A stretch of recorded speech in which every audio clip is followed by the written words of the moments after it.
Hello students, तो कैसे आप लोग उत्तराखंड बोर्ड परीक्षा 2024 की तैयारी कर रहे हैं। तो सबसे पहले आपको उसके पिछले सालों में पूछे गए क्वेश्चंस के बारे में पता होना चाहिए। तो कौन कौन से क्वेश्चंस है जो पिछले कुछ सालों में, मैं आज की इस वीडियो में पिछले 10 सालों के क्वेश्चन को बताने जा रहा हूं, जो कि लघु उत्तरीय प्रश्न पूछे गए। क्योंकि 2023 से पहले यही क्वेश्चन आपके 3 नंबरों में पूछे जाते थे, जिसको 50 शब्दों में लिखना होता था। अब यही क्वेश्चन आपको 2 नंबर में मिलता है और इसको भी 50 शब्दों के बीच में ही लिखना पड़ता है। 50 शब्दों से ज़्यादा नहीं होना चाहिए, वर्ड लिमिट दिया होता है। मतलब अगर 2012 से लेकर 2023 तक के सभी प्रश्नों को आप तैयारी कर लेते हैं ना, तो ये मान के चलिए 2024 की भी परफेक्ट तैयारी हो जाती है। क्योंकि इन क्वेश्चंस के अलावा कोई दूसरा क्वेश्चन बनता ही नहीं है जो आपको पूछा जा सके। तो 100% गारंटी है, इनके अलावा आपको कोई दूसरा क्वेश्चन नहीं पूछा जाएगा। ठीक है, द इकोनॉमिक्स गुरु को सब्सक्राइब कर लेना है, क्योंकि इसी तरह से सारे क्वेश्चन प्रीवियस ईयर के मैं आपको लगातार बताता रहूंगा और ऐसे ही क्वेश्चन आपके एग्जाम में पूछे भी जाएंगे। शुरुआत करते हैं ईयर टू ईयर। और हाँ, एक बात खास कि इसमें कुछ क्वेश्चंस ऐसे भी होंगे जो आपको अलग अलग ईयर में रिपीट हुए हैं। ठीक है ना, ध्यान में रखिएगा, उसके ईयर भी मैं यहाँ पर मेंशन किया हूँ। क्वेश्चन की शुरुआत करते हैं 2012 से। कौन सा क्वेश्चन है, क्योंकि व्यष्टि और समष्टि अलग अलग है, सबको मैंने इंक्लूड किया यहाँ पर। 2012 में पहला क्वेश्चन हुआ है, घटिया वस्तुओं से आप क्या समझते हैं, उदाहरण सहित समझाइए। आंसर बिल्कुल सिंपल है, घटिया वस्तु जिसको गिफिन वस्तु के नाम से जाना जाता है। कंफ्यूज नहीं होना है। अगर पूछा जाता है गिफिन वस्तु या निम्न स्तरीय वस्तु, एक ही चीज है। वह वस्तुएं जिनका उपभोक्ता की आय के साथ विपरीत संबंध होता है तथा मांग का नियम लागू नहीं होता है, उसे घटिया वस्तुएं कहते हैं। अर्थात इन वस्तुओं की कीमतें घटने पर इनकी मांग भी कम हो जाती है। ठीक है, ये ईयर नहीं, गलत लिखा हुआ है, मांग भी कम हो जाती है। जैसे मोटा अनाज होता है, जैसे ब्रेड होता है, ये सब घटिया वस्तुओं के उदाहरण हैं। क्वेश्चन नंबर 2, मांग की कीमत लोच की विवेचना कीजिए। मांग की कीमत लोच की परिभाषा देना है आपको। वस्तु की मांग में प्रतिशत परिवर्तन और वस्तु की कीमत में होने वाले प्रतिशत परिवर्तन के बीच के अनुपातिक संबंध को मांग की कीमत लोच कहते हैं। इसका मतलब होता है मांग की कीमत लोच निकालने का आपको फार्मूला बताना है। मांग की कीमत में प्रतिशत परिवर्तन बटे कीमत में प्रतिशत परिवर्तन, ये हो मांग की कीमत लोच। मतलब ये बताता है कि अगर वस्तु की कीमत में परिवर्तन होता है तो वस्तु की मांग में भी परिवर्तन हुआ, तो दोनों के बीच में जो संबंध है ना, उसी को बोलते हैं मांग की लोच। क्वेश्चन नंबर 3 देखिए, ये क्वेश्चन देखिए, उपयोगिता का अर्थ बताइए, इसकी विशेषताओं का उल्लेख कीजिए। यही सेम क्वेश्चन 2012 जो बता रहा हूं, साथ ही साथ 2019 में भी आया हुआ है। तो 2019 में आंसर क्योंकि यहीं पर नोट कर लीजिए, क्योंकि उस समय आंसर नहीं बताऊंगा। एक ही क्वेश्चन को बार बार आंसर रिपीट करना भी टाइम वेस्ट होता है, ध्यान रखिएगा। 2 साल लगातार आएगा। किसी वस्तु और सेवा में निहित वह शक्ति, वहां लिखा हुआ है, सॉरी ये वहां नहीं होगा, ये वहां है। वह शक्ति या क्षमता जिससे किसी उपभोक्ता की आवश्यकता की संतुष्टि होती है, उसे उपयोगिता कहते हैं।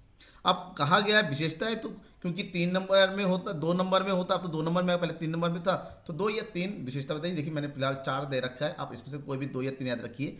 उपयोगिता एक मनोवैज्ञानिक धारणा होती है कि मन से जुड़ा हुआ है। उपयोगिता व्यक्ति प्रेरक होती है, एक ही वस्तु की उपयोगिता अलग अलग व्यक्तियों के लिए अलग अलग हो सकती है। उपयोगिता का विचार सापेक्ष होती है, मतलब ये किसी दूसरी चीज़ों पर इफेक्ट नहीं होता है और नैतिक सिद्धांतों से प्रभावित नहीं होता। ये उपयोगिता हो गई। ओके, क्वेश्चन नंबर 4 2012 में ही आया हुआ है। ये अब जो भी क्वेश्चन है 2012 के हैं, अगर कोई दूसरे ईयर में, वो मैंने डेट में मेंशन कर दिया है। चित्र सहित सीमांत आगम और सीमांत आगम के बीच, सीमांत आगम और औसत आगम के बीच, मतलब M R and A R के बीच में संबंधों की व्याख्या करने के लिए कहा गया है। औसत आगम और सीमांत आगम के बीच संबंध, सबसे पहले औसत आगम और सीमांत आगम स्थिर है तो ए आर और एम आर दोनों बराबर होंगे केवल पूर्ण प्रतियोगिता स्तर में। मतलब ये वाला पॉइंट होता है, यहाँ पर ए आर बराबर एम आर होता है, क्योंकि कीमतें एक जैसी होती है। पूर्ण प्रतियोगिता में वस्तु की कीमतें नहीं बदलती हैं। यदि ए आर घट रहा होता है तो ए आर एम आर से ज़्यादा होता है। किस स्थिति में? एकाधिकारी प्रतियोगिता स्थिति में। कब होता है? ये कुछ इस तरह से होता है, जब ए आर घट रहा होता है। ठीक है, नॉर्मली इस तरीके होता है, ये ए आर होता है और ये एम आर होता है। ठीक है, तो ए आर से एम आर ज़्यादा। एम आर जब ऋणात्मक होता है, लाइक दिस, एम आर जब ऋणात्मक होता है तो एम आर क्या होता है, इस तरह से हो जाता है। एम आर, ए आर ये हो गया, ये हो गया एम आर, राइट। ये 3 के बीच में संबंध है। क्वेश्चन नंबर 5, अर्थशास्त्र की विषय वस्तु 2012 और 2022 में भी पूछा गया है, तो ये क्वेश्चन इंपॉर्टेंट बन सकता है कि अर्थशास्त्र की विषय वस्तु, अर्थशास्त्र की विषय वस्तु को 4 वर्गों में बताया गया है। एक धन संबंधी विचारधारा, जहाँ पर स्मिथ जैसे अर्थशास्त्रियों ने धन से संबंधित विचारधारा बताया कि अर्थशास्त्र धन की संबंधित होता है। कल्याणवादी विचारधारा, मार्शल के अनुसार अर्थशास्त्र में मानव कल्याण संबंधी विषयों का अध्ययन किया जाता है। दुर्लभता संबंधी विचारधारा, रॉबिन्स के अनुसार अर्थशास्त्र में सीमित साधनों और असीमित आवश्यकताओं का संबंधित होता है। जबकि चौथा है विकास केंद्रित विचारधारा। यहाँ पर सैमुअल्सन ने ये परिभाषा दिया था, उन्होंने कहा कि अर्थशास्त्र में वितरण और आर्थिक विकास का अध्ययन किया जाता है। ठीक है, ये अर्थशास्त्र की विषय वस्तु के अंतर्गत होता है। आंसर मैंने आपके सामने नीटली लिखा हुआ है, आप यहाँ से लर्न कर सकते हैं। डाउट होता है तो मुझसे कांटेक्ट कर सकते हैं मेरे व्हाट्सअप नंबर के थ्रू या कमेंट बॉक्स में, देखिए व्हाट्सअप नंबर कॉर्नर पे दिया हुआ है। समष्टि अर्थशास्त्र से आप क्या समझते हैं? समष्टिगत अर्थशास्त्र में संपूर्ण अर्थव्यवस्था से संबंधित समूह जैसे राष्ट्रीय बचत, राष्ट्रीय विनियोग, कुल रोजगार, कुल उत्पादन, सामान्य कीमत स्तर आदि का अध्ययन किया। मतलब एक ऐसा शास्त्र जिसके अंतर्गत संपूर्ण अर्थव्यवस्था से संबंधित समस्याओं का अध्ययन किया जाता है ना, उसे समष्टिगत अर्थशास्त्र के नाम से जानते हैं। प्रोफेसर बोल्डिंग ने इसको एक्सप्लेन किया। समष्टि का आर्थिक सिद्धांत अर्थशास्त्र का वह भाग जो अर्थशास्त्र के कुल औसत और कुल समूहों का अध्ययन करता है, उसे हम समष्टि अर्थशास्त्र के नाम से जानते हैं। ठीक है, इनफ है बेटा, ज़्यादा नहीं, कम लिखना है, इनफ लिखना है। क्वेश्चन नंबर 7, केंद्रीय बैंक के 3 कार्यों को उल्लेख कीजिए। ठीक है ना, ये लेकर लिखा हुआ, सॉरी फॉर दिस, ये उल्लेख होगा। क्या होगा? उल्लेख। उल्लेख कीजिए। उल्लेख मतलब व्याख्या कीजिए, समझाइए। 2 नंबर में होता है, अब तो 3, फिर भी 3 कार्य तो लिखना ही है, 3 कार्य पूछा गया है। सबसे पहले केंद्रीय बैंक का काम होता है देश के लिए नोटों को निर्गमित करना। दूसरा, केंद्र बैंक देश की सरकार के लिए एज ए बैंकर का काम करती है। चौथा है बैंकों के बैंक के रूप में। बाकी आंसर आपके सामने है, इसको पढ़ लीजिए। आंसर में कोई डाउट होता है वो पूछ सकते हैं। ठीक है, ये क्वेश्चन नंबर 7 है। क्वेश्चन नंबर 8 देखिए, बहुत ही ज़्यादा इंपॉर्टेंट क्वेश्चन है। इंपॉर्टेंट इसलिए क्योंकि ये क्वेश्चन 3 साल पूछा गया, 12 में भी, 13 में भी, 14, लगातार 3 साल तक पूछा जा चुका है यही क्वेश्चन, सेम क्वेश्चन। विनिमय दर स्वतंत्र बाजार में कैसे निर्धारित की जाती है? विदेशी विनिमय दर से आप क्या समझते हैं? विदेशी विनिमय दर से एक क्वेश्चन तो 100% शॉर्ट में पूछा जाता ही जाता है, तो आपको ये चैप्टर तो अच्छे से रिवाइज करना है। ठीक है, चैप्टर कैसे रिवाइज करना है अगर आपको नहीं पता तो मुझे बताइए, चैप्टर का लिंक आपको मैं प्रोवाइड कर दूंगा। ठीक है, जिस प्रकार से वस्तु की कीमत बाजार में मांग और पूर्ति द्वारा निर्धारित होती है, ठीक उसी प्रकार से विनिमय दर का निर्धारण भी विदेशी विनिमय बाजार में विदेशी विनिमय की मांग और विदेशी विनिमय की पूर्ति के द्वारा निर्धारित होता है। मतलब जिस बिंदु पर विदेशी विनिमय की मांग और विदेशी विनिमय की पूर्ति, ये है विदेशी विनिमय की मांग, दैट इज डी, और ये है विदेशी विनिमय की पूर्ति यानी कि एस। जिस बिंदु पर ये आपस में बराबर होते, उसी बिंदु पर विनिमय दर का निर्धारण हो जाता है और विनिमय मात्रा का निर्धारण होता है, इस तरीके से। ठीक है, विदेशी विनिमय का भुगतान जब किया जाता है उसे विदेशी विनिमय की मांग की जाती है, और जब विदेशी विनिमय हमारे पास प्राप्त होता है तो उसे विदेशी विनिमय की पूर्ति कहते हैं। दोनों जिस दर पर प्राप्त होता है, भुगतान किया जाएगा, वही विदेशी विनिमय दर होता है। और इसी तरह से जो है इसको हम जो है परिवर्तनशील विदेशी विनिमय दर के नाम से जानते हैं। क्वेश्चन नंबर 9, ये क्वेश्चन 12 और 13 में लगातार पूछा गया है। भुगतान असंतुलन के कारणों की व्याख्या कीजिए। भुगतान असंतुलन के प्रमुख कारण कौन से? जब इसके कारणों की बात करेंगे तो असंतुलन के कारण होता है आर्थिक विकास कार्यक्रम, क्योंकि देश के विकास के लिए अर्धविकसित देश जो होता है ना, बहुत अधिक विकास में व्यय करने लग जाते हैं। ऐसे में आयात अधिक होता है, जब आयात ज़्यादा होता है तो भुगतान संतुलन प्रतिकूल हो जाता है। निर्यात मांग में परिवर्तन, निर्यात कम हो जाती है, ठीक है ना, तभी परेशानी हो। जनसंख्या में जब बहुत ज़्यादा वृद्धि होती है तो बढ़ती जनसंख्या की पूर्ति करने के लिए उनको जो है उनकी आवश्यकता की पूर्ति के लिए हम आयात ज़्यादा करते हैं और निर्यात कम देते हैं, तो ऐसे में भी भुगतान संतुलन असंतुलित हो जाता है। ठीक है, ये क्वेश्चन इंपॉर्टेंट है। क्वेश्चन नंबर 10, पूर्ण रोजगार की अवधारणा को सब बताइए। ये 2012 में ही पूछा गया। केवल एक ऐसी स्थिति जिसमें सभी इच्छुक व्यक्तियों को जो कार्यकुशल हो, एक निश्चित मजदूरी दर पर उन्हें कार्य मिल जाता है तो उन्हें पूर्ण रोजगार कहते हैं। या फिर कह सकते हैं अर्थव्यवस्था की एक ऐसी स्थिति जहां पर अर्थव्यवस्था की सामूहिक मांग उसकी सामूहिक पूर्ति के आपस में बराबर, यानी कि एक ऐसा बिंदु जहां पर एडी और एएस आपस में बराबर होता है उसे पूर्ण रोजगार की स्थिति कहते हैं। कुछ इस तरह से डायग्राम से, ये होता है एएस और ये होता है एडी। जब दोनों जिस बिंदु पर बराबर होंगे उसी बिंदु को हम क्या बोलते हैं? दैट इज पूर्ण रोजगार। इसको बोलते हैं पूर्ण रोजगार के बिंदु, कि कितने लोग काम करने के लिए आ रहे हैं, सबको काम मिल जा रहा है। अब हम बात करेंगे 2013 की। 2013 में कौन कौन से क्वेश्चन पूछे गए? यहाँ पर भी कुछ क्वेश्चन आए हैं जो रिपीटेड हुए हैं। आर्थिक समस्या क्या है, आर्थिक समस्या क्यों उत्पन्न होती है? ये क्वेश्चन तो शॉर्ट में, लॉन्ग में, वेरी शॉर्ट में किसी भी तरीके से पूछा जा सकता है। इंपॉर्टेंट है, जो आपको इसके बारे में ध्यान। असीमित आवश्यकताओं की पूर्ति के लिए सीमित संसाधनों के उपलब्ध विकल्प में से सर्वश्रेष्ठ विकल्प का चुनाव करना ही चुनाव की समस्या होती है और चुनाव की समस्या को ही आर्थिक समस्या के नाम से जानते हैं, बेटा ध्यान रखिएगा। अब बात क्वेश्चन ये है कि आर्थिक समस्याओं के उत्पन्न होने के प्रमुख कारण कौन कौन से हैं। जब हम आर्थिक समस्याओं के उत्पन्न होने के कारणों की बात करते हैं, सबसे पहला कि लोगों की आवश्यकता असीमित होती है जो कभी खत्म ही नहीं होती है, एक पूरा करो दूसरा आ जाता है।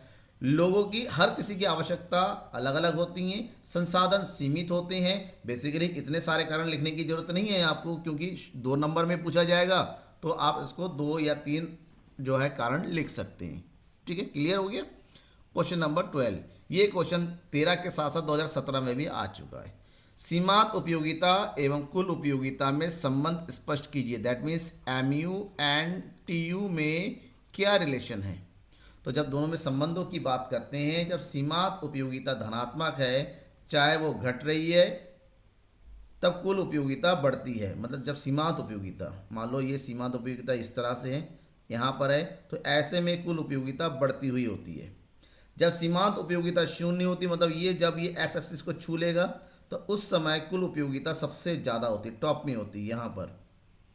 जैसी सीमांत उपयोगिता ऋणात्मक होती है, नीचे आ जाती है, उसी टाइम हमारा कुल उपयोगिता गिरने लगती है। तो इनके बीच में ये 3 प्रमुख संबंध है जिसको आपको एक्सप्लेन विद डायग्राम करना होगा। ओके, क्वेश्चन नंबर 13, चित्र की सहायता से मांग के विस्तार और मांग में वृद्धि की अंतर स्पष्ट की। चित्र की सहायता से तो मांग का विस्तार, अगर अन्य बातों के समान रहने पर अगर वस्तु की कीमत में कमी होती है तो वस्तु की अधिक मात्रा खरीदी जाती है, तो इसे मांग का विस्तार कहते हैं। और इस स्थिति में जो मांग वक्र पहले यहाँ था, वस्तु की कीमत, अब वस्तु की कीमत घट जाती है तो मांग जो होती है बढ़ जाती है ऐसे में। ठीक है, यानी कि पूर्ति में होने वाली कमी से मांग बढ़ जाती है। जैसे मांग वक्र अपने जगह से नीचे की ओर संचालित होता है, तो इसी को बोलते हैं मांग का विस्तार। जबकि मांग में वृद्धि क्या होता है बेटा, मांग में वृद्धि ये बताता है कि कीमतों में कोई परिवर्तन नहीं हो रहा है, लेकिन लोगों की आय में वृद्धि हो सकती है, फैशन में परिवर्तन आ सकता है किसी दूसरे कारण के से। अगर वस्तु की मांग बढ़ जाती, पहले यहाँ थी वस्तु की कीमत इतनी थी, ठीक है, ये वस्तु की कीमत और वस्तु की मांग की मात्रा, ये है पहले की मांग। अब लोगों की आय बढ़ गई, आय बढ़ने से मांग की मात्रा बढ़ जाती है यहाँ पर। ठीक है, कीमत अपनी जगह पर आई है तो नया मांग वक्र इस तरह से बढ़ जाता है, तो इसको बोलते हैं मांग में वृद्धि का होना। और मांग वक्र अपनी जगह से खिसक के आगे पहुंच जाता है। ठीक है, क्वेश्चन नंबर 14, पैमाने के बढ़ते प्रतिफल से आप क्या समझते हैं, यह क्यों उत्पन्न होता है। पैमाने के बढ़ती प्रतिफल का मतलब होता है अगर साधनों को एक निश्चित अनुपात में बढ़ाया जाता है तो उसकी तुलना में उत्पादन में अधिक अनुपात में वृद्धि होता है। मतलब साफ है, उत्पादन में जितनी वृद्धि किया गया, ये उत्पादन के साधन पहले इतना था, ठीक है, और उत्पादन की मात्रा इतनी थी। अब उत्पादन के साधनों में वृद्धि किया गया, देखिए यहाँ पर, यहाँ से हो गया ऊपर, और उत्पादन की मात्रा में वृद्धि हुई। तो ऐसे में उत्पादन साधनों की तुलना में उत्पादन की मात्रा में अधिक वृद्धि हुई, तो इसी को बोलते हैं पैमाने के बढ़ते प्रतिफल का अनुपात। ठीक है, क्वेश्चन नंबर 15 देखिए, ये question very very important question में आता है, क्योंकि ये क्वेश्चन 13 के साथ साथ 16 में भी आया, 17 में भी आया और 19 में भी आया। 4 साल ये क्वेश्चन पूछा गया है, तो क्यों ना इस साल भी हो सकता है, पूछा जा सकता है। आपको तो रेडी रहना है ना। तो क्वेश्चन है, आय के चक्रीय प्रवाह अर्थव्यवस्था में विभिन्न क्षेत्रों अर्थात घरेलू फर्म, सरकार और विदेशी क्षेत्र के बीच में एक धन के प्रवाह, धन या वस्तु के प्रवाह को कहते हैं, जो कि ना खत्म होता। ये उत्पादन, वितरण, विनिमय, उपभोग और निवेश की एक एकीकृत व्यवस्था को बताता है, जो बताता है कि अर्थव्यवस्था के विभिन्न क्षेत्र किस प्रकार से एक दूसरे से संबंधित है। जैसे परिवार और व्यावसायिक फर्म होती हैं, ठीक है, परिवारों से व्यावसायिक फर्मों को यानी कि उत्पादन के लिए उत्पादन के साधन, श्रम, पूंजी, भूमि और उद्यम प्राप्त होता है। व्यावसायिक फर्म इनको प्रयोग करते हैं और बदले में वस्तु और सेवाओं परिवार को दे देते हैं। परिवार वाले बदले में उपभोग पर व्यय करते हैं कि इनको मौद्रिक भुगतान करते हैं। व्यावसायिक फर्म में बदले में जो मजदूरी, लगान, ब्याज था वो पेमेंट करते थे। इस प्रकार से आय का आपस में प्रभाव होता है एक दूसरे के बीच में। इसी प्रभाव को आय के चक्रीय, जो कि कभी खत्म नहीं होती है, राइट, याद रखना, एग्जाम में आएगा जरूर 2024 में, गारंटी देता हूं मैं। क्वेश्चन नंबर 16 एंड 17 देखिए, ये क्वेश्चन है, संतुलन विनिमय दर का निर्धारण कैसे होता है। ये 2012 में ऑलरेडी मैं बता चुका हूं। मुक्त मतलब उसमें पूछा था विनिमय दर किसे कहते हैं, मुक्त बाजार में विनिमय, एक ही चीज़ है, एक ही क्वेश्चन है, 2013 में भी आ चुका, इसके बाद 2014 में भी आए, ठीक है ना। तो ये 3 साल आया गया, आंसर सेम 2012 में बताया गया, ऊपर स्क्रॉल करके देख सकते हैं। भुगतान संतुलन में असमानता के 3 कारण, ये भी 2012 में मैंने बताया था, देखिए 13 में भी आया हुआ है, 2 साल लगातार। तो ऐसे क्वेश्चन जो रिपीट होते हैं ना, उसको भी आपको ध्यान से पढ़ना पड़ेगा। अब हम बात करेंगे 2014 में कौन कौन से क्वेश्चंस ऐसे आए हुए जो इंपॉर्टेंट है और रिपीटेड है।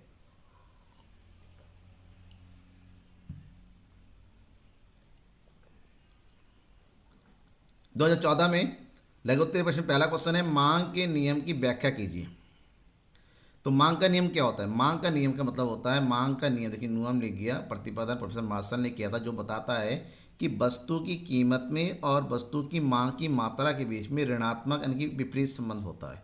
मार्शल ने कहा अगर वस्तु की कीमत में वृद्धि होती है, वस्तु की कीमत में होने वाली वृद्धि से, वृद्धि नहीं लिखा गया है यहाँ पर, लिख देंगे वस्तु की कीमत में होने वाली वृद्धि, मांग की मात्रा बढ़ जाती है, जबकि वस्तु की कीमत वृद्धि नहीं, सॉरी यहाँ पर कमी होगा, थोड़ा सा उल्टा हो गया। किसी वस्तु की कीमत में होने वाली कमी से मांग की मात्रा बढ़ जाती है, जबकि वस्तु की कीमत में वृद्धि होने से मांग की मात्रा घट जाती है। उदाहरण देखिए, जैसे वस्तु की कीमतें कम हो रही है, वस्तु की मांग की मात्रा बढ़ रही है, तो ऐसे में मांग वक्र ऊपर से नीचे गिरता हुआ होगा।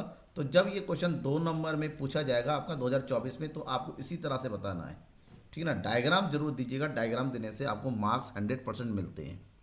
क्वेश्चन नंबर 19, उत्पादन संतुलन का क्या अर्थ है, इसके प्रमुख शर्तें कौन कौन सी? उत्पादन संतुलन का मतलब होता है एक ऐसी स्थिति जहां पर फर्म्स अधिकतम लाभ की प्राप्ति होती है और उसकी हानियां न्यूनतम होती है। एक परिभाषा दे दी है हैंसन ने, एक फर्म उस समय संतुलन में होगी जब उत्पादन में कमी करना या वृद्धि करना लाभकारी नहीं होगा। एक उत्पादक चाहता है कि वो हमेशा उसी स्तर पर इसके लिए शर्तें जो होती हैं, सबसे पहली शर्त होती है कि एक ऐसी स्थिति जहां पर सीमांत आगम और सीमांत लागत बराबर हो, मतलब ये वाला पॉइंट।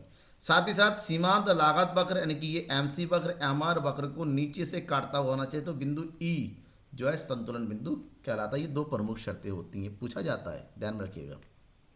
क्वेश्चन नंबर 20, राष्ट्रीय आय को परिभाषित कीजिए। राष्ट्रीय आय और विकास में क्या संबंध है? 2014 में पूछा गया है। राष्ट्रीय आय क्या होता है, सबसे पहले बताइए। एक देश की सभी सामान्य नागरिक, सन ने लिखा गया है, सॉरी ये थोड़ा सा हिंदी टाइपिंग में दिक्कत हो जाती है, नहीं, सामान्य निवासी द्वारा अर्जित साधन आयों के योग, जिसमें विदेशों से प्राप्त साधन आय भी शामिल रहता है। मतलब देश की घरेलू सीमा के अंतर्गत जो आय अर्जित किया और विदेशों से जो आय प्राप्त किया, इन दोनों के बीच के योग को राष्ट्रीय आय कहा जाता है। राष्ट्रीय आय विकास का सूचकांक होता है, मतलब ये बताता है किसी भी देश की राष्ट्रीय का नेशनल इनकम बढ़ती है तो उस देश की जो है आर्थिक वृद्धि भी तेजी से बढ़ रही है। मतलब किसी भी देश का विकास डायरेक्टली उस देश की राष्ट्रीय आय पर जुड़ा हुआ होता है, ठीक है। क्वेश्चन नंबर 21, आर्थिक एजेंट क्या होता है, स्पष्ट कीजिए। वह व्यक्ति या संस्था जो आर्थिक कार्यों को करता है, मतलब एक ऐसी व्यक्ति एक संस्था जो आर्थिक क्रियाओं को संपन्न करता है, उसे आर्थिक एजेंट कहते हैं। जैसे एक उपभोक्ता उपभोग की क्रिया करता है, आर्थिक एजेंट हुआ। एक उत्पादक उत्पादन कार्य संपन्न करता है, आर्थिक एजेंट है। रिजर्व बैंक बैंकिंग और वित्तीय प्रक्रियाओं का नियमन करता है, तो आर्थिक एजेंट है। क्वेश्चन नंबर 22, स्टॉक एवं प्रवाह को उदाहरण सहित समझाइए। बेसिकली ये अंतर भी आ सकता है, स्टॉक और प्रवाह में अंतर बताइए। तो स्टॉक क्या होता है, एक निश्चित समय बिंदु को किसी एक निश्चित बिंदु पर जब किसी चर की एक निश्चित माप होती है ना, उसे स्टॉक कहते हैं।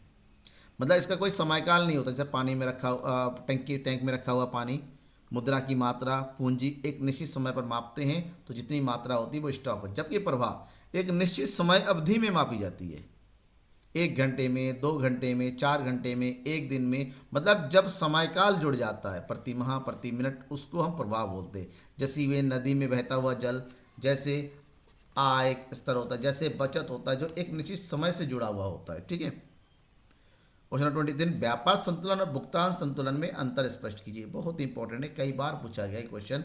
व्यापार तथा संतुलन और भुगतान संतुलन में अंतर। सबसे पहले व्यापार संतुलन। व्यापार संतुलन क्या होता है? भुगतान संतुलन का एक भाग होता है जहां पर देश के शेष विश्व के साथ वस्तुओं के आयात को निर्यात को शामिल किया जाता है, जबकि भुगतान संतुलन बीओपी एक वित्तीय विवरण होता है जिसमें सभी प्रकार के आर्थिक लेन देनों को शामिल किया जाता है। यह किससे संबंधित हो? नंबर 2, ये शुद्ध लाभ या हानि से संबंधित होता है, जबकि यह राष्ट्र द्वारा किए गए लेन देनों के लेखांकन से संबंधित होता है। मौद्रिक प्रभाव की बात करते हैं। व्यापार संतुलन वह अंतर होता है जो निर्यात और आयात से प्राप्त होता है, जबकि भुगतान संतुलन मुद्रा कितना आया और मुद्रा कितना गया इन दोनों के बीच के अंतर को बताता है। समझ में आ गया? क्लियर? भुगतान संतुलन में केवल दृश्य मदे शामिल होती है, और व्यापार संतुलन में केवल दृश्य मदे शामिल होती है, जबकि भुगतान संतुलन में सभी प्रकार के स्थानांतरण, सामान, सेवाएं, निवेश, लॉन्ग टर्म, शॉर्ट टर्म सभी चीज इसमें शामिल हो जाती है। इसमें अंतर है, 2 नंबर में 3 अंतर लिख दीजिए, इनफ होती है। अब हम बात करेंगे 2015 में। 2015 में कौन कौन से क्वेश्चन पूछे गए। कुछ क्वेश्चन ऐसे होते हैं रिपीट होते हैं, कुछ क्वेश्चन ऐसे रिपीट नहीं हुए हैं, तो बहुत सारे, क्योंकि इतने बड़े कोर्स में कुछ भी आ सकता है, लेकिन रिपीटेड क्वेश्चन आपको ज़्यादा ध्यान रखना है। किन अर्थों में कैसे उत्पादन करे समस्या एक अर्थव्यवस्था की केंद्रीय समस्या है। सबसे पहले तो आप ये समझो कि कैसे उत्पादन करे होता क्या है। अर्थव्यवस्था में वस्तु और सेवाओं के उत्पादन, उपभोग और विनिमय की आधारभूत आर्थिक गतिविधियों के अंतर्गत आता है। समाज को इन आधारभूत आर्थिक क्रियाओं को पूर्ण करने के लिए कई समस्याओं का सामना करना पड़ता है, जैसे कैसे उत्पादन करें, और वास्तव में कैसे उत्पादन करें ये बताता है कि उत्पादन विधि क्या होनी चाहिए। और उत्पादन विधि 2 प्रकार की होती है, एक श्रम प्रधान और एक होता है पूंजी प्रधान। तो किसी भी वस्तु का उत्पादन किस तकनीक या किस विधि के द्वारा से किया जाए, इसी को उत्पादन कैसे करे कहते हैं, और की अर्थव्यवस्था की एक प्रमुख मूल समस्या है, केंद्रीय समस्या बोलते हैं इसको। नेक्स्ट क्वेश्चन पूछा गया 2015 में, मांग वक्र नीचे क्यों गिरता है। अब ये देखिए, मांग जो चैप्टर है, टॉपिक है मांग से रिलेटेड शॉर्ट में बहुत ज़्यादा पूछा गया, तो मांग वाला टॉपिक पूरा, कोई क्वेश्चन लैंग्वेज बदल के किसी तरह, तो मांग वक्र नीचे गिरता है क्योंकि मांग का नियम लागू होता है। मांग का नियम वक्र ऊपर से नीचे इसलिए गिरता होता है क्योंकि यहाँ पर वस्तु की कीमत और वस्तु की मांग की मात्रा के बीच में विपरीत संबंध होता है, और ये इसीलिए होता है क्योंकि सीमांत उपयोगिता ह्रास नियम लागू होता है। उपभोक्ता का आय प्रभाव शामिल होता है, वस्तु का प्रतिस्थापन प्रभाव होता है, वस्तु की मूल्य में कमी होने से, क्रेताओं की संख्या में वृद्धि होने से भी ये ऐसा शामिल होता है। ठीक है, ये रीजन होता है, रीजन बताना है आपको, 2 नंबर में इनफ है। क्वेश्चन नंबर 26 भी 2 बार आया हुआ, 15 में भी जो पढ़ा रहा हूँ, 2018 में भी शामिल हो चुका है ये क्वेश्चन। ठीक है, यहाँ पर पूछा गया है स्थानापन्न वस्तुओं और पूरक वस्तुओं में क्या अंतर है। तो सबसे पहले तो दोनों का अर्थ बता दीजिए। स्थानापन्न वस्तुएं ऐसी वस्तुएं जिनका उपयोग एक दूसरे के स्थान पर किया सकता है, मतलब जैसे चाय और कॉफ़ी, या तो एक बार में हम चाय पियेंगे या कॉफ़ी पियेंगे, दोनों को एक साथ तो नहीं पियेंगे ना। मतलब ऐसी वस्तु जिनका प्रयोग एक के जगह पर किया जा सकता है, जैसे पेस्ट है, या तो कोलगेट का पेस्ट कर लो, या पतंजलि का यूज़ कर लो, या शिवा का यूज़ कर लो, सेंसोडाइन यूज़ कर लो, ये सभी स्थानापन्न वस्तुएं होती हैं क्योंकि ये एक दूसरे की जगह पर प्रयोग। पूरक वस्तुएं ऐसी वस्तु होती है जिनका प्रयोग एक साथ होता है, मतलब एक के बिना दूसरे का प्रयोग बेकार है। जैसे अगर सॉक्स पहनते हैं, सॉक्स के बाद खाली सॉक्स लेके नहीं चलेंगे, जूता पहनना पड़ेगा। जैसे कार चलाते हैं, कार में पेट्रोल पड़ेगा, तो पेट्रोल और कार पूरक वस्तुएं एक दूसरे की उपयोगिता को पूर्ण करते हैं। ठीक है, स्थानापन्न वस्तुओं में जो वस्तुओं की कीमतें और दूसरे की मांग के बीच धनात्मक, अगर एक की कीमत कम होती है, ठीक है ध्यान में रखिएगा, एक की कीमत अगर कम होती है तो दूसरी की मांग भी कम हो जाती है कि दूसरी वस्तु को ये वाला, और जबकि पूरक वस्तु में कीमत और दूसरे की मांग के बीच में उल्टा ऋणात्मक संबंध होता है। नेक्स्ट क्वेश्चन 27, एकाधिकारी प्रतियोगिता की विशेषताएं बतानी। एकाधिकारी विशेषता नंबर 1, एकाधिकारी में एक ही विक्रेता होता है। नंबर 2, यहाँ पर किसी प्रकार के निकट स्थानापन्न नहीं होता है। यहाँ पर वस्तु की कीमत का निर्धारण एकाधिकारी स्वयं करता है, और नई फर्मों का प्रवेश एकाधिकार में पूरी तरीके से प्रतिबंधित होता है। ठीक है ना, ये एकाधिकार प्रतियोगिता लिखा हुआ, सॉरी ये एकाधिकार क्वेश्चन था, थोड़ा सा मिसप्रिंट हुआ, सॉरी। एकाधिकार की विशेषता पूछा गया था, मैंने कहा प्रतियोगिता लिखी, ये गलती है। ठीक है, क्वेश्चन नंबर 28 देखिए, 28 व्यष्टि अर्थशास्त्र और समष्टि अर्थशास्त्र में क्या अंतर है। ये क्वेश्चन 3 बार 15 में भी, 18 में भी और 20 में भी पूछा गया है। तो 21, 22, 23, 2024 का पेपर देना जा रहा है, तो पता है ना रिपीटेड क्वेश्चन है, तो आपको थोड़ा खास ध्यान रखना पड़ेगा। तो व्यष्टि और समष्टि में सबसे पहले अर्थशास्त्र की वह शाखा जिसके अंतर्गत व्यक्तिगत समस्याओं का अध्ययन किया जाता है वो व्यष्टि अर्थशास्त्र है, और ये अर्थशास्त्र की वह शाखा जिसके अंतर्गत सामूहिक संपूर्ण समस्याओं का अध्ययन किया जाता है वो समष्टि अर्थशास्त्र है। नंबर 2, यहाँ पर सूक्ष्मतम चरों का अध्ययन किया जाता है, यहाँ पर बृहद चरों का अध्ययन किया जाता है। यहाँ पर कीमत निर्धारण कैसे होता है इस बात का अध्ययन किया जाता है। यहाँ पर सामान्य कीमत स्तर कैसे बनाए रखा जाए इस बात का अध्ययन किया जाता है। व्यष्टि अर्थशास्त्र का प्रमुख उपकरण वस्तु की मांग और पूर्ति है। यहाँ पर अर्थव्यवस्था में कुल मांग और कुल पूर्ति समष्टि अर्थशास्त्र का प्रमुख उपकरण है। क्योंकि 2 नंबर में आने वाला है अब क्वेश्चन ऐसे, तो आपको 3 पॉइंट तो लिखना ही लिखना है। क्वेश्चन नंबर 29, राष्ट्रीय आय घरेलू आय में अंतर स्पष्ट कीजिए। घरेलू आय क्या है? एक लेखा वर्ष में एक देश की घरेलू सीमा में विभिन्न साधन आय, लगान, मजदूरी, ब्याज, लाभ के कुल जोड़ को शुद्ध घरेलू आय या साधन लागत पर शुद्ध घरेलू उत्पादन कहा जाता है। ठीक है, समझ में आ गया। जबकि राष्ट्रीय आय का मतलब होता है एक देश की लेखा वर्ष में जितने भी घरेलू सीमा में अर्जित आय है, घरेलू सीमा में आय मतलब घरेलू आय, साथ ही विदेशों से प्राप्त साधन आय को राष्ट्रीय आय कहा जाता है। मतलब यहाँ पर हम घरेलू आय में एनडीपीएफसी में विदेशों से प्राप्त एनएफआईए को जोड़ देंगे, तब जाके दोनों में ये विशेष अंतर है। क्वेश्चन देखिए, भुगतान संतुलन और व्यापार संतुलन, पहले अंतर पूछा गया था 2014 में, अब 2015 में दोनों का परिभाषा पूछा गया है। तो समझ लेना भुगतान संतुलन कितना इंपॉर्टेंट है। व्यापार संतुलन एक देश के दूसरे देश के साथ दृश्य वस्तुओं के आयात और निर्यात के अंतर को कहते हैं, जबकि भुगतान संतुलन में एक देश का विदेशों के साथ किए गए सभी प्रकार के लेन देनों को शामिल किया जाता है। राइट, थोड़ा सा और देखिएगा, लिखा हुआ पूरा का आंसर। क्वेश्चन नंबर 31 रट्टा मान लीजिए, जो करना वो करिए, लेकिन आपको याद होना चाहिए क्योंकि ये क्वेश्चन 15 में, 17 में, 19 में और 20 में 4 बार आ चुका है। 4 बार आने का मतलब समझते हैं ना कि आपको दिमाग में बैठा होना चाहिए। और क्वेश्चन भी सिंपल है, भुगतान संतुलन के खाते में दृश्य और अदृश्य मदों से क्या अभिप्राय है? उदाहरण दीजिए। दृश्य मदें ऐसी मदें जो भौतिक वस्तुओं के रूप में होती हैं, जिसको हम देख सकते हैं, छू सकते हैं, जैसे मशीनें, कपड़ा, मोबाइल। जबकि अदृश्य मदें वह मदें होती हैं जो उनका भौतिक अस्तित्व नहीं होता, मतलब ना ही देख सकते ना ही छू सकते, लेकिन उसकी उपयोगिता का प्रयोग किया जाता है। ठीक है, जैसे सॉफ्टवेयर हो गया, परिवहन सेवाएं होगी, संचार सेवाएं होगी, आगे। इन सब के बाद हम आते हैं 2016 में। कौन कौन से ऐसे क्वेश्चन हैं जो शॉर्ट में पूछा गया था। अब यहाँ पर भी क्वेश्चन देखिए, उत्पादन संभावना रेखा, ये 2016 में, 17 में और 2020 में भी आ चुका है। तो यहाँ पर भी क्वेश्चन है, इंपॉर्टेंट है ना, उत्पादन संभावना रेखा। तो उत्पादन संभावना वक्र वह रेखा है जो दो या सेवाओं के उन सभी संयोगों को प्रकट करती है जिनका अधिकतम उत्पादन एक अर्थव्यवस्था में दिए गए साधनों तथा तकनीक के द्वारा साधनों के पूर्ण रोजगार की स्थिति में संभव होती है।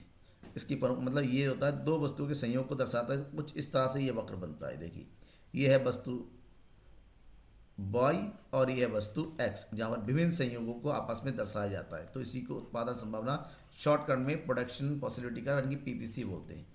इसकी पहली मान्यता है साधनों का पूरा उपयोग होना चाहिए। नंबर 2, उत्पादन की तकनीक में कोई परिवर्तन नहीं होना चाहिए। ठीक है, आगे बढ़ते हैं।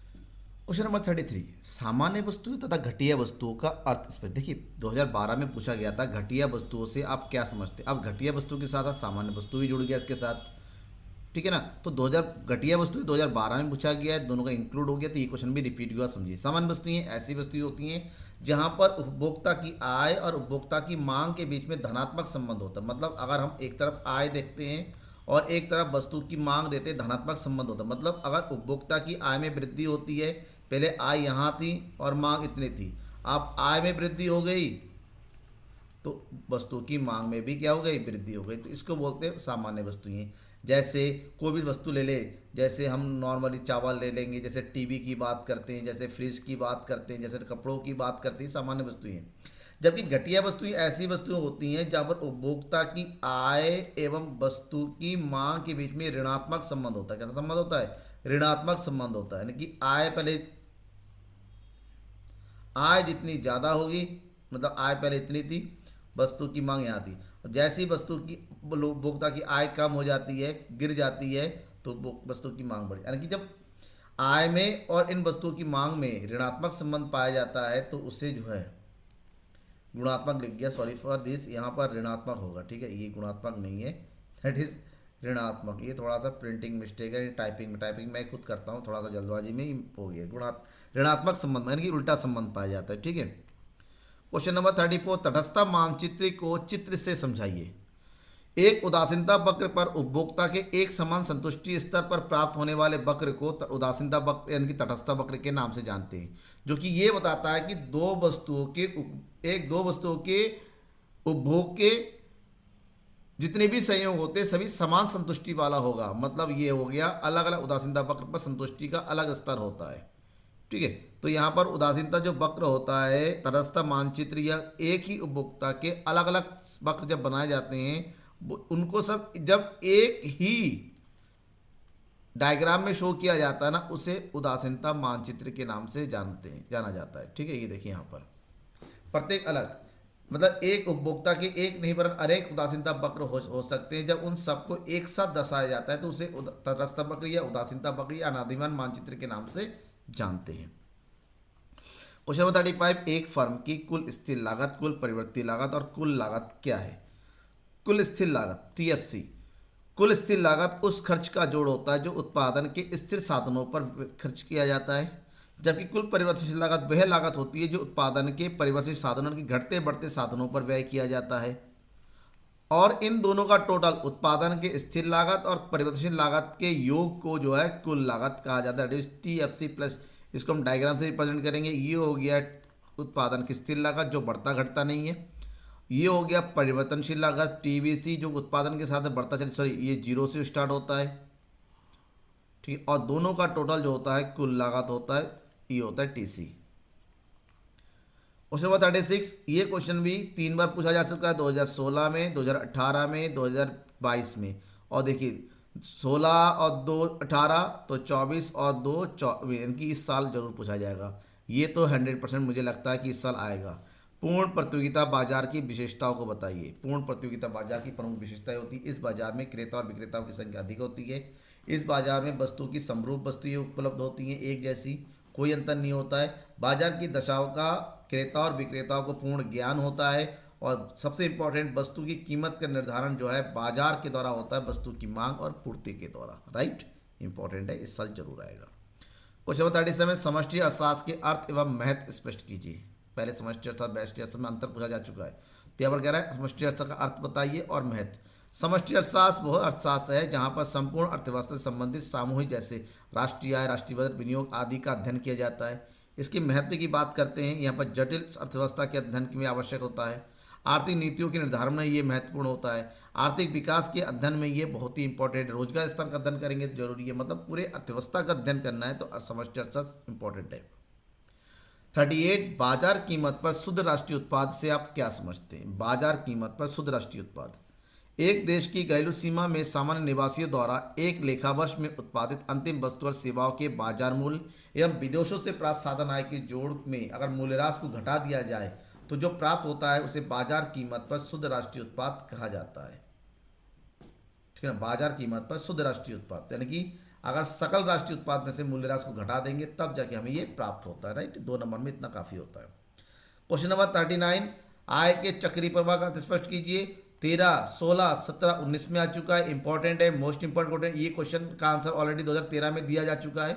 व्यापार संतुलन और भुगतान संतुलन में अंतर स्पष्ट कीजिए। ये क्वेश्चन भी 2014 में दिया गया, 15 में भी आया था, 16 में भी, और ये 18 में भी आया है।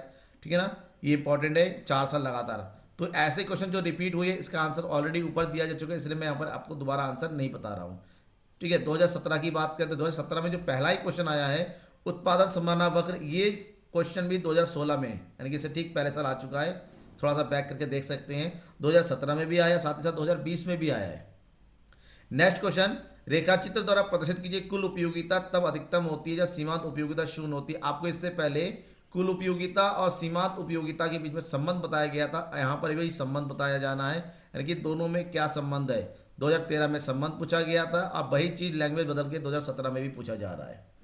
ये क्वेश्चन भी रिपीट हुआ है। ठीक है, आगे बढ़ते 43, उत्पादन फलन की अवधारणा को स्पष्ट कीजिए। ये रिपीटेड क्वेश्चन नहीं है, यहाँ पर ये इंडिविजुअली आया हुआ है। किसी वस्तु की उत्पत्ति के विभिन्न साधनों और उत्पादन की मात्रा के बीच के परस्पर संबंध को उत्पादन फलन के नाम से जाना जाता है, जो ये बताता है कि कितने साधनों का प्रयोग करने से उत्पादन कितना होगा। ठीक है, जब यहाँ पर वस्तु की कीमत का कोई मतलब नहीं होता, केवल साधनों की मात्रा और उत्पादन की मात्रा के बीच में संबंध बताया जाता है। बाकी आंसर आपके सामने है। क्वेश्चन नंबर 44, समष्टि अर्थशास्त्र की प्रमुख विशेषताओं को उल्लेख। समष्टि अर्थशास्त्र किसे कहते हैं, इसके महत्व, इसकी विशेषताएं लगातार पूछी जाती है, तो इंपॉर्टेंट है ये क्वेश्चन। समष्टि अर्थशास्त्र को छोड़ना मत। विदेशी विनिमय दर, भुगतान संतुलन और समष्टि अर्थशास्त्र बहुत ही ज़्यादा रिपीट होता है। समष्टि अर्थशास्त्र की प्रमुख विशेषता है, ये संपूर्ण अर्थव्यवस्था से संबंधित होता है। यहाँ पर समष्टिगत इकाइयों का अध्ययन किया जाता है जो कि एक साथ सामूहिक रूप से पाया जाता है, और इसके सर्च समष्टि आर्थिक चर होते हैं जैसे राष्ट्रीय आय, विनियोग, राष्ट्रीय उत्पाद, इस तरह की चीज़ें यहाँ पर शामिल होती हैं जो कि पूरे ग्रुप में सामूहिक स्तर पर पाई जाती हैं। ठीक है, इसकी प्रमुख विशेषताएं हैं। आप देखिए 2017 की सबसे इंपॉर्टेंट क्वेश्चन है, यहाँ पर ज़्यादातर क्वेश्चन ऐसे हैं जो प्रीवियस ईयर में रिपीट हो चुके हैं। आय के चक्रीय प्रवाह 13, 16, 17, 19 में आ चुका है। स्टॉक तथा प्रवाह का अर्थ बताना है, ये भी 14 में आ चुका है, 17 में भी आया, 19 में भी। और नेक्स्ट है विनिमय दर का अर्थ, ये क्वेश्चन भी पहले आ चुका है, लेकिन यहाँ पर क्वेश्चन है स्थिर एवं परिवर्तनशील साधन विनिमय दर में अंतर बताना है, ये अंतर है। तो विनिमय दर क्या होता है? जिस दर पर एक देश की मुद्रा का दूसरी मुद्रा में विनिमय किया जाता है उसे विदेशी विनिमय दर कहते हैं। जैसे अगर $1 के बराबर 84 रुपये आप वर्तमान में है तो उसको विदेशी विनिमय दर के नाम से जानते हैं। अंतर स्थिर विनिमय दर और परिवर्तनशील विनिमय दर। सबसे पहले स्थिर विनिमय दर का निर्धारण सरकार के द्वारा होता है और परिवर्तनशील विनिमय दर का निर्धारण विदेशी विनिमय की मांग और पूर्ति के द्वारा होता है। यहाँ पर सरकार का पूर्ण नियंत्रण होता है, परिवर्तनशील सरकार का कोई हस्तक्षेप नहीं होता है। स्थिर विनिमय दर में कोई परिवर्तन संभव नहीं होता है, जबकि परिवर्तनशील विनिमय दर मांग और पूर्ति में परिवर्तन होने से परिवर्तित होती रहती है। ये इंपॉर्टेंट है, आपको ध्यान में रखना है। 2017 का लास्ट क्वेश्चन, भुगतान संतुलन खाते में दृश्य अदृश्य मधु, मैंने कहा था बहुत ज़्यादा रिपीटेड हो गया। देखिए 15 में आया था, 17 में भी आया था, 19 में भी आया और 20 में भी आया, तो 2024 में भी आ सकता है। 2018 की बात करते हैं। यहाँ पर पहला क्वेश्चन है अर्थव्यवस्था की 3 केंद्रीय समस्याओं का उल्लेख कीजिए, जिसमें एक समस्या ऑलरेडी मैं बता चुका हूँ 2012 में। 3 केंद्रीय समस्या कौन सी है? सबसे पहले प्रोफेसर सैमुअल्सन के अनुसार पहला समस्या है उत्पादन, क्या उत्पादन किया जाए, उत्पादन क्या किया जाए और कितनी मात्रा में किया जाए। अर्थव्यवस्था की सबसे पहली समस्या यह है कि लोगों की आवश्यकता की पूर्ति के लिए किन वस्तु का उत्पादन किया जाए। नंबर 2, उत्पादन के लिए किस तकनीक का प्रयोग किया जाए, ये तकनीक का चुनाव करना होता है। और लास्ट में उत्पादन किसके लिए किया जाए, मतलब जो उत्पादन ही वस्तु या सेवाएं उनको लोगों तक समान रूप से वितरण कैसे किया जाए, इस बात का अध्ययन किया जाए। तो 3 प्रमुख समस्या होती हैं, केंद्रीय समस्या बोलते हैं, मूल समस्या बोलते हैं। इसके आंसर लिखना है आपको। इसके अलावा 2018 में जो क्वेश्चन आया हुआ है, 2019 में था सॉरी, मांग वक्र नीचे क्यों गिरता है, ये भी 15 में पूछा गया है, 18 में भी। स्थानापन्न वस्तुओं और पूरक वस्तुओं के बीच में अंतर, ये भी पहले पूछा जा सकता, 2015 में एक्सप्लेन कर चुके। इसका आंसर 2015 में जब एक्सप्लेन करा तो वहाँ पर मिल जाएगा। किसी वस्तु की पूर्ति में वृद्धि के कारण बताना है, किसी वस्तु की पूर्ति में वृद्धि। देखिए वस्तु की पूर्ति में वृद्धि तब होती है जब आय स्थिर रहे और कीमत स्थिर है, और कीमत के अतिरिक्त अन्य कारणों उसमें, जैसे मशीनें एवं तकनीक पुरानी होने के कारण उत्पादन लागत में वृद्धि होती है, पूर्ति में कमी आती है। ठीक है, यहाँ पर वस्तु की पूर्ति में क्या पूछा गया है, कमी था, यहाँ पर वृद्धि कमी की बात करेंगे। टाइपिंग मिस्टेक है, सॉरी, अभी मत समझ लेंगे सर, नहीं ऐसे उल्टा कुछ भी है, टाइपिंग मिस्टेक है। ठीक है, तो अगर मशीनें की तकनीक पुरानी होती है तो उत्पादन लागत में वृद्धि हो जाती है, उसका उत्पादन के साधनों की कीमत में वृद्धि होती है तो लागत बढ़ जाती है, स्थानांतरण वस्तु की कीमतों में वृद्धि हो जाती है, उत्पादन फर्मों की संख्या में कमी होती है। इन सभी कारणों से उत्पादन की मात्रा में भी यानी कि पूर्ति में भी कमी हो जाती है। राइट। पूर्ण प्रतियोगिता की 3 विशेषताओं का उल्लेख कीजिए, ये क्वेश्चन भी पहले आ चुका है। ठीक है ना, 2016 में या 17 में आ चुका है, ऊपर मैंने बताया था। यहाँ पर क्रेता विक्रेताओं की संख्या अधिक होती है, वस्तु की समरूप इकाइयाँ होती हैं, फर्मों का प्रवेश और निष्कासन पूरी तरीके से स्वतंत्र होता है। ये क्वेश्चन ऑलरेडी पहले पूछा जा चुका है। व्यष्टि अर्थशास्त्र और समष्टि अर्थशास्त्र में अंतर, ये क्वेश्चन भी 15, 18, 20 में पूछा गया है। सकल घरेलू उत्पाद और सकल राष्ट्रीय उत्पाद में भी 2018 में भी ये क्वेश्चन पूछा गया था और 2022 में भी, और ये 2019 चल रहा है यहाँ पर भी। मतलब कुछ क्वेश्चन लगातार रिपीट हुए हैं और आपके लिए इंपॉर्टेंट है। और इसके अंतर मैं बता दूं, यहाँ पर सकल घरेलू उत्पाद और सकल राष्ट्रीय उत्पाद में अंतर। सकल घरेलू उत्पाद का मतलब था घरेलू सीमा में सभी प्रकार की वस्तुओं के उत्पादन मूल्य शामिल किया जाता है, जबकि सकल राष्ट्रीय उत्पाद में घरेलू सीमा के अंतर्गत वस्तुओं सेवाओं के उत्पादन का मूल्य प्लस विदेशों से प्राप्त संसाधन आय को शामिल किया जाता है। सकल घरेलू उत्पाद केवल घरेलू सीमा के अंतर्गत मूल्य शामिल करेंगे, यहाँ पर विदेशों से प्राप्त संसाधन आय को शामिल करेंगे। यह एक संकीर्ण अर्थव्यवस्था अवधारणा होती है और एक वृहत अवधारणा होती है। ठीक है, तो अंतर पॉइंट टू पॉइंट लिखना, तब जाके आपको पूरे नंबर मिलेंगे। क्वेश्चन नंबर 56, नियोजित और अनियोजित माल सूची संचय में क्या अंतर है, ये 2013 में पूछा गया, 2018 में पूछा गया है। ठीक है ना, ध्यान में रखना है। विदेशी विनिमय बाजार की मुख्य कार्य पूछा गया है, क्या है। विदेशी विनिमय के कार्य में 3 कार्य होते हैं मुख्य। एक है स्थानांतरण कार्य, जहां पर एक अर्थव्यवस्था से दूसरे अर्थव्यवस्था के बीच में मुद्रा का हस्तांतरण किया जाता है।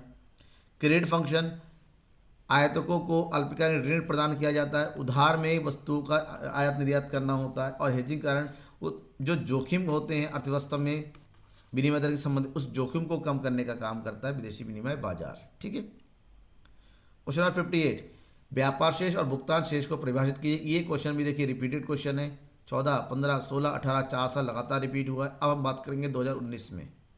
2019 में पहला क्वेश्चन था सकारात्मक अर्थशास्त्र और आदर्शात्मक अर्थशास्त्र, उदाहरण से स्पष्ट कीजिए।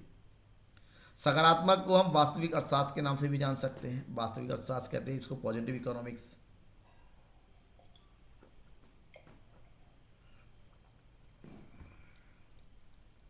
वास्तविक अर्थशास्त्र एक्चुअली में वो अर्थशास्त्र होती है जहां पर कोई भी समस्याएं जैसी होती हैं वैसी अध्ययन किया जाता है, जैसे कैसा है, क्यों है, कितना है, उनकी वास्तविकता अध्ययन किया जाता है, कारण का अध्ययन किया जाता है, उसके परिणाम का अध्ययन किया जाता है। जैसे भारत में 21% जनसंख्या गरीबी रेखा से नीचे जीवन है, तो यहां पर हमारे पास कारण है कि 21%, हमारे पास रीजन 21% जनसंख्या गरीबी रेखा से नीचे जीवन यापन करती है, तो उसको वास्तविक अर्थशास्त्र कहते हैं। जबकि इसका उल्टा होता है आदर्श। यहाँ पर वास्तविकता का अध्ययन नहीं, ये बताया जाता है कोई कोई समस्या कैसी होनी चाहिए। जैसे हम कहेंगे भारत की विकास दर 8% होनी चाहिए, मतलब क्या होना चाहिए, भविष्य में मॉडल कैसा होना चाहिए, इस बात का अध्ययन यहाँ पर किया जाता है। नेक्स्ट क्वेश्चन है उपयोगिता की परिभाषा दीजिए और विशेषता। ये क्वेश्चन 2012 में पूछा गया था और 19 में भी पूछा गया है। क्वेश्चन नंबर 61, मांग रेखा और मांग फलन, क्या तात्पर्य इस पर। मांग रेखा, जब मांग तालिका को रेखाचित्र के माध्यम से प्रदर्शित किया जाता है उसे मांग रेखा के नाम से जाना जाता है। इस तरह से ये दर्शाया जाता है मांग रेखा। जबकि वस्तु की मांग और उसको प्रभावित करने वाले घटकों के बीच में जो कारक होते हैं उसको हम क्या बोलते हैं, मांग फलन के नाम से जानते हैं। ठीक है, इस तरह से इसको दर्शाया जाता है। क्वेश्चन नंबर 62, कुल उत्पाद, औसत उत्पाद और सीमांत उत्पाद क्या है। कुल उत्पाद एक निश्चित समय अवधि में उत्पत्ति के विभिन्न साधनों का प्रयोग करके उत्पादित की गई वस्तु और सेवाओं की कुल मात्रा को कुल उत्पादन कहते हैं। सीमांत उत्पादन मतलब एक अतिरिक्त इकाई के प्रयोग से कुल उत्पादन में जो अंतर आता है, कमी या वृद्धि होती है, उसे सीमांत उत्पादन कहेंगे। जबकि परिवर्तित साधन की प्रति इकाई उत्पादन को हम औसत उत्पादन कहते हैं, जो कि एपी प्राप्त होता है कि कुल उत्पादन को उत्पत्ति के साधनों से भाग कर जो प्राप्त होता है वही औसत उत्पादन है, ध्यान रखना। क्वेश्चन नंबर 63, ये क्वेश्चन 14 में भी पूछा गया था, अब 19 में भी। राष्ट्रीय आय को परिभाषित कीजिए। आर्थिक विकास में राष्ट्रीय आय का क्या योगदान होता है। क्वेश्चन 64 है, एक देश की सामान्य निवासी से आप क्या समझते हैं। एक देश का सामान्य निवासी वह निवासी होता है जो घरेलू सीमा के अंतर्गत पैदा हुआ है और वहाँ रहता है, या फिर उसके समस्त आर्थिक हित उस देश से जुड़ा हुआ है, मतलब उसका व्यय करना, उसका आय करना, उसको टैक्स पे करना, सभी उसी संबंधित देश से जुड़ा हुआ है। और यहाँ पर क्वेश्चन बहुत ज़्यादा रिपीट हुआ है। आय के चक्री प्रवाह को समझाइए, ये भी प्रीवियस ईयर में पूछा जा चुका है। विदेशी विनिमय का निर्धारण कैसे होता है, ये भी प्रीवियस ईयर में पूछा जा चुका है। ठीक है ना, देखिएगा कितने सारे क्वेश्चन हैं जो रिपीटेड हुए और आप लोगों के लिए बहुत ही जरूरी हो जाता है। इन सारे क्वेश्चन को नोट कीजिए।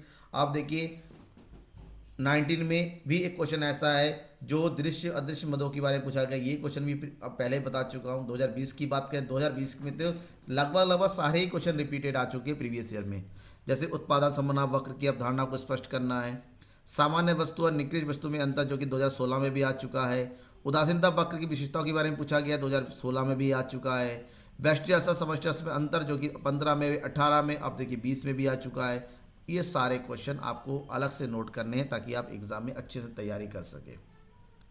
72, समग्र मांग के घटकों का वर्णन कीजिए। समग्र मांग के घटकों का वर्णन कीजिए। समग्र मांग के घटकों की बात करते हैं, दो भागों में बांटा जाता है, बंद अर्थव्यवस्था और खुली अर्थव्यवस्था।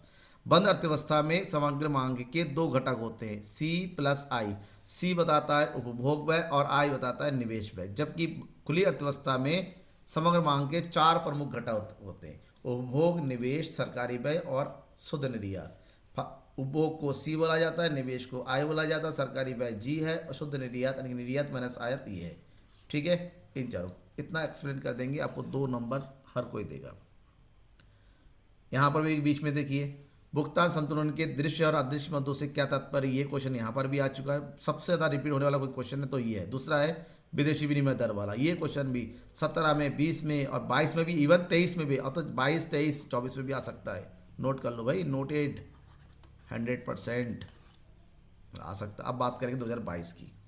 2022 में भी कुछ क्वेश्चन ऐसे जो रिपीटेड है, लेकिन कुछ क्वेश्चन ऐसे भी है जो इंडिविजुअली पूछा गया पहली बार। सीमांत उपयोगिता क्या है, घटती सीमांत उपयोगिता का नाम। सीमांत उपयोगिता को पहले पूछा जा चुका, लेकिन उसका ऐड कर दिया, घटती सीमांत उपयोगिता। किसी वस्तु की एक अतिरिक्त इकाई के उपभोग से जो अतिरिक्त उपयोगिता प्राप्त होती है उसे सीमांत उपयोगिता कहते हैं। जबकि घटती सीमांत उपयोगिता क्या है, घटती सीमांत उपयोगिता यह बताता है कि किसी भी वस्तु की एक समान इकाइयों का अगर लगातार उपभोग किया जाए तो उससे प्राप्त होने वाली सीमांत उपयोगिता धीरे धीरे हमारी क्या होने लगती है, घटने लगती है, नीचे की ओर आने लगती है। यहीं पर 2022 में जो क्वेश्चन पूछा गया था नेक्स्ट, अर्थशास्त्र की विषय वस्तु की रचना, ये 2012 में भी पूछा गया। 2012 में इसका आंसर मिलेगा आपको, ठीक है। बजट सेट और बजट रेखा से आप क्या समझते हैं? बजट सेट और बजट रेखा अगर बात करें, दोनों एक ही चीज है, ठीक है ना। बजट रेखा दो वस्तुओं के विभिन्न संयोगों को व्यक्त करने वाली रेखा होती है, जबकि बजट सेट दो वस्तुओं को विभिन्न संयोगों को प्रकट करने वाली तालिका होती है, जिस तालिका के माध्यम से, ये तालिका है और ये ग्राफिकल रिप्रेजेंटेशन है जो उपभोक्ता आय और कीमत के आधार पर जो संयुक्त तैयार करता है। 78 यहाँ पर 2022 में जो क्वेश्चन पूछा गया, ये 16 और 18 में पहले ही आ चुका है। सीमांत लागत को तालिका एवं चित्र सहित स्पष्ट कीजिए। ये क्वेश्चन यहाँ पर रिपीटेड नहीं है, अलग से आया हुआ है। एक अतिरिक्त इकाई का उत्पादन करने के लिए कुल लागत में जितनी है, जितनी लिख गया सॉरी, जितनी वृद्धि होती है उस इकाई की सीमांत लागत कहते हैं। मतलब उत्पादन के साधनों का प्रयोग करके करने के लिए जो उत्पादन की मात्रा बढ़ती है, घटती है, उससे जो अतिरिक्त व्यय होता है उसे हम सीमांत लागत कहते हैं, ठीक है। और सीमांत लागत केवल परिवर्तनशील लागतों पर ही व्यय करती है। आपको एक अतिरिक्त इकाई का उत्पादन करना है तो आपकी उत्पादन की मात्रा, और ये कुछ पहले कम होता है फिर ये बढ़ता चला जाता है, ये होता है हमारा MC, ठीक है। क्वेश्चन नंबर 80 2022 का क्वेश्चन है, पहले भी आ चुका है, 15 में भी, 18 में भी, 20 में ही। व्यष्टि अर्थशास्त्र समष्टि अर्थशास्त्र में क्या समझते हैं? अंतर एक ही चीज़ है। सकल राष्ट्रीय उत्पाद और सकल घरेलू उत्पाद में अंतर 2018 में भी पूछा गया था, 22 में भी पूछा गया है। ये रिपीटेड क्वेश्चन है, ठीक है। अब बात करेंगे 82 स्टॉक और प्रभाव में क्या अंतर है। पहले स्टॉक और प्रभाव में अर्थ पूछा गया था, 2017 में भी पूछा गया, 2022 में भी, मतलब ये हमारे भी जरूरी है। स्टॉक और प्रभाव, स्टॉक का अर्थ किसी एक विशेष समय बिंदु पर मापी जाने वाली आर्थिक चर की मात्रा है, जबकि प्रभाव वहाँ अर्थ का मतलब होता है आर्थिक चर जो एक समय अवधि में मापा जाता है। स्टॉक का कोई समय परिमाप नहीं होता, मतलब किसी समय बात कर सकते हैं, जबकि प्रवाह का समय परिमाप होता है, जैसे प्रतिदिन, प्रति घंटा, प्रति मास, प्रति वर्ष। जैसे आपकी इनकम मंथली कितनी है, मंथली 1 महीने की, तो प्रवाह हो गया। अभी आपके जेब में कितने रुपए है, 100 रुपये, तो ये स्टॉक हो गया, जो एक निश्चित समय की बात करता है, ये समय बिंदु की बात करता है, ठीक है। ये अंतर हो गया। 83 स्थिर विनिमय दर और तैरती विनिमय दर से क्या अभिप्राय। पहले इसके बारे में अंतर पूछा गया था, पहले किया 2016 में, 17 में पूछा गया था। अब यहाँ पर 2022 में देखिए मीनिंग पूछा गया है। स्थिर विनिमय दर वह विनिमय दर होता है जिसका निर्धारण सरकार के द्वारा किया जाता है। यहाँ पर निर्धारित मूल्य स्थिर रखा जाता है, इसमें कोई परिवर्तन नहीं होता है। जबकि लोचशील विनिमय दर वह दर होता है जो विदेशी विनिमय बाजारों में विदेशी विनिमय की मांग और पूर्ति के द्वारा किया जाता है, जिसमें परिवर्तन होता रहता है। 84 भुगतान संतुलन के चालू खाते के घटकों को बताइए। भुगतान संतुलन के चालू खाते यानी कि करेंट अकाउंट में 3 प्रमुख मदें होती हैं। एक व्यापार माल खाता यानी कि दृश्य वस्तु के आयात और निर्यात को शामिल किया जाता है। दूसरा अदृश्य खाता जिसके अंतर्गत सेवाओं के आयात निर्यात को शामिल किया जाता है। और तीसरा होता है एक पक्षीय अंतरण, जहां पर ऐसे मदों को शामिल किया जाता है जो एक पक्षीय होता है, जैसे चंदा, उपहार, निजी अंतरण आदि। अब 2023 की बात करते हैं। ये एक ऐसा ईयर है जहां पर एक भी प्रीवियस ईयर का क्वेश्चन रिपीट नहीं हुआ। रिपीट हुआ भी है, एक या तो पार्ट में आया या लैंग्वेज बदल के। देखिए व्यष्टि अर्थशास्त्र से आप क्या समझते हैं, पहले व्यष्टि अर्थशास्त्र समष्टि अर्थशास्त्र एक साथ अंतर पूछा गया, ये अर्थ अलग से पूछा गया है, लेकिन देखिए 2022 में पूछा गया था। अब यहाँ पर केवल व्यष्टि अर्थशास्त्र पूछा गया है। अर्थशास्त्र की वह शाखा जिसके अंतर्गत अर्थव्यवस्था की व्यक्तिगत सूक्ष्म आर्थिक समस्याओं का अध्ययन किया जाता है, जैसे एक उपभोक्ता, एक उत्पादक, एक वस्तु की कीमत आदि। 2023 में नेक्स्ट क्वेश्चन पूछा गया है, घटते पैमाने के प्रतिफल का क्या आशा है? उत्पादन के सभी साधनों को जिस अनुपात में वृद्धि किया जाता है, यदि उत्पादन की मात्रा में पैमाने में उससे कम परिवर्तन होता है तो उसे घटती प्रतिफल का नियम कहते हैं। मतलब ये इस स्थिति होती है जहां पर उत्पादन के साधन, ये होता है उत्पादन के साधन, यहाँ पर उत्पादन की मात्रा, उत्पादन के साधनों में इतनी वृद्धि की जाती है, ठीक है, लेकिन उत्पादन की मात्रा में उसकी तुलना में कम वृद्धि होती है, तो ऐसी स्थिति को घटते प्रतिफल का नियम कहते हैं। 87, अल्पकाल में एक फर्म की कुल लागत की गणना कैसे की जाती है? अल्पकाल में कुल लागत की गणना कुल स्थिर लागत और कुल परिवर्तनशील लागत के आपस में योग करके की जाती है। मान लो कुल स्थिर लागत 100 है, परिवर्तनशील लागत अगर 200 है, तो स्थिर लागत से कुल लागत कितना हो जाएगा? 300। 88, वस्तु विनिमय प्रणाली किसी कहते हैं, इसकी क्या कमियां हैं? वस्तु और वस्तुओं के बदले प्रत्यक्ष अदला बदली की प्रणाली को वस्तु विनिमय प्रणाली कहते हैं। इसकी प्रमुख कमियां हैं, दोहरे संयोग का अभाव होता है और वस्तु विभाजन में कठिनाई होती है। इसके अलावा बहुत सारी कमियां होती है, आप उसको लिख सकते हैं। 89, मुद्रा की मांग क्यों की जाती है? भाई मुद्रा की मांग क्यों की जाती है? क्योंकि मुद्रा वस्तु की विनिमय का माध्यम होता है, इसके माध्यम से ही वस्तुओं को खरीदा बेचा जा सकता है और मुद्रा के द्वारा ही किसी वस्तु के मूल्य का निर्धारण होता है, इसलिए मुद्रा की मांग की जाती है। और 90 है, निवेश को परिभाषित कीजिए। इन्वेस्टमेंट क्या है? एक वस्तु, संपत्ति, उत्पाद आदि कोई अन्य संपत्ति से भविष्य में आय उत्पन्न करने के लिए खरीदा या उपभोग किया जाता है तो उसे निवेश कहते हैं। यह क्या है? पूंजीगत वस्तुओं में वृद्धि करना ही निवेश कहलाता है। मान ली आपने स्टॉक ले लिया, अपनी संपत्ति बढ़ा ली, अपनी एक नया मशीन खरीद लिया, अपनी फैक्ट्री डाल दी, ये सब आपका निवेश के नाम से जाना जाता है। 91, विदेशी विनिमय दर क्या होता है? ये क्वेश्चन रिपीट हुआ क्वेश्चन है, क्योंकि ये क्वेश्चन पहले ही बहुत कई बार, फिर बता दूं, जिस दर पर एक देश की मुद्रा दूसरे देश की मुद्रा में बदली जाती है उस दर को विदेशी विनिमय दर के नाम से जाना जाता है। समझ में आ गया? मतलब देश की $1 के बदले में अगर 84 रुपये दिया जा रहा है तो यही विदेशी विनिमय दर कहलाएगा। तो अच्छा हुआ ना, समझ में आ गया? तो आपको मिल गया टोटल 91 क्वेश्चन, इसमें से बहुत सारे क्वेश्चन आ गए जो रिपीट हुए हैं। इन सभी क्वेश्चनों को तैयार कीजिए तो आपका 2024 में एक भी क्वेश्चन छूटेगा नहीं, गलत नहीं होगा, आप कंफर्टेबली तैयार हो जाएंगे। इसी तरह से लगातार आपको वीडियो चाहिए। प्रीवियस आपको मैंने एमसीक्यूज दे दिए, आपको मैंने वन वर्ड दे दिया, आपको मैंने शॉर्ट भी दे दिया। अब लॉन्ग क्वेश्चन चाहिए तो भैया पहले सब्सक्राइब करो, सब्सक्राइब करके आप जो है नोटिफिकेशन का बटन ऑन कर दो, आपको जैसे वीडियो अपलोड होगा नोटिफिकेशन पहुंच जाएगा। कोई भी डाउट हो मैं बेझिझक इस व्हाट्सअप नंबर का यूज़ कीजिए, मुझे मैसेज कीजिए अपने डाउट्स के लिए। Thank you and bye.